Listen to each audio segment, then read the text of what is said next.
पाऊस सुरू झाला ना तर आपल्याला एकच वाटतं की काहीतरी गरमागरम खाऊ असं वाटतं. तर दरवेळेला आपण कांदा आणि बटाट्याचे भजे तर बनवतोच. म्हटलं आता कॉर्नचे भजे बनवूया. आता पावसाळा सुरू झाला की मार्केटमध्ये सुद्धा भरपूर असे कॉर्न यायला लागतात.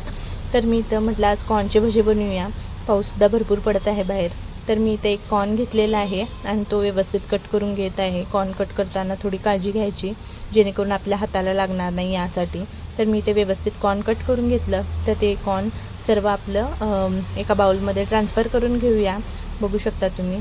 त्यानंतरला हे भजे ना सर्व आपल्या घरी सामान अवेलेबल असतंच.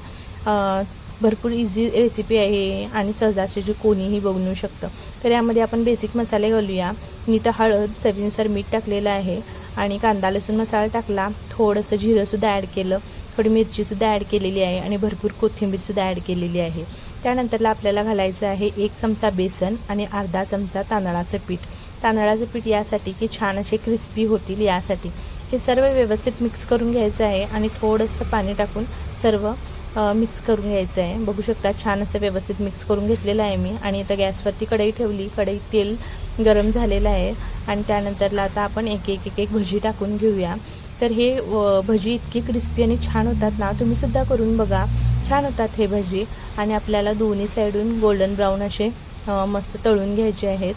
मी आलटून पलटून दोन्ही साईडून छान असे तळून घेतलेले आहेत भजे आणि एवढे टेस्टी होतात ना काय सांगू. मुलांना तर भरपूर आवडतात हे. आणि अशा प्रकारे आपले भजीसुद्धा तळून घेतलेले आहेत आणि त्यासोबत मिरचीसुद्धा मी फ्राय केलेली आहे. आणि तुम्हीसुद्धा ट्राय करून बघा ही रेसिपी आणि मुलांनासुद्धा भरपूर आवडेल. आणि अशा छोट्या छोट्या रेसिपींसाठी फॉलो करायला विसरू नका. Bye bye.